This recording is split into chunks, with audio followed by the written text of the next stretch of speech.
156 years ago today, the United States Congress passed the 13th Amendment, ending slavery in the United States. That amendment, along with the ensuing 14th and 15th Amendments, greatly impacted and expanded civil rights in America. But as history proves, the legislation marked just the beginning of racial tension and violence in the country. Joining us now on NewsNation to break down the significance, the context, and the aftermath of the 13th Amendment is Manisha Sinha, professor of history at the University of Connecticut and a specialist in the history and legacy of the Civil War and Reconstruction. Professor Sinha, thank you so much for joining us. Thank you for having me.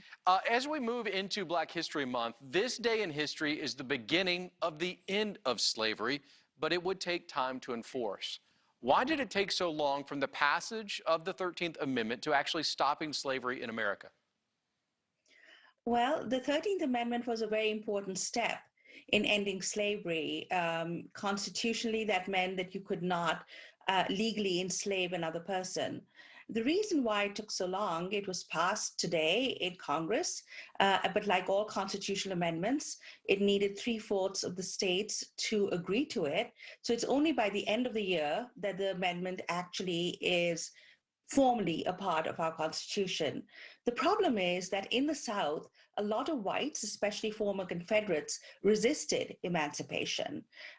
They tried to actually get around the constitutional amendment by passing laws called the Black Codes that tried to put Black people to as close a state to slavery as possible. Of course, Congress then eventually reacted to that by passing new laws and the 14th and the 15th Amendments to the U.S. Constitution. In the first chapter of your book, The Slave's Cause, you talk about the history of abolition and that it began more than 100 years prior to the 13th Amendment. Why did it take a century for a president to issue an Emancipation Proclamation, starting this process for the constitutional amendment? Yes, so, abolitionists, as you mentioned in my book, had been fighting against slavery, from the moment the country is born, from the moment the republic is established. Of course, the initial constitution was a compromise between the slave states in the South and the northern states that were gradually abolishing slavery during the Revolutionary era. And because of that compromise, a lot of people maintained a political silence over slavery. They did not want to disturb the union with slaveholders. And many of our most prominent politicians and presidents early on were slaveholders themselves. It's only the abolitionists and African Americans who are contesting slavery and who are pointing out to the problems with slavery. And they argue right from the start that the federal government can actually act against slavery and that eventually we can even have a constitutional amendment to end slavery. The idea first comes from a Black abolitionist newspaper called Freedom's Journal that was published in New York in 1827. It took them a long time to reach their goal, but they eventually did.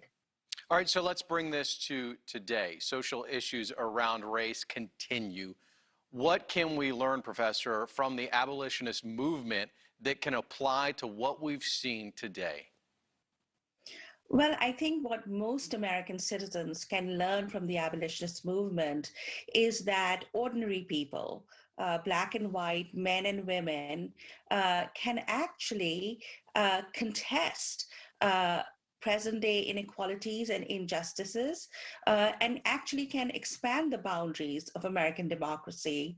We often think of great changes in law and emancipation, for instance, as being handed down to people.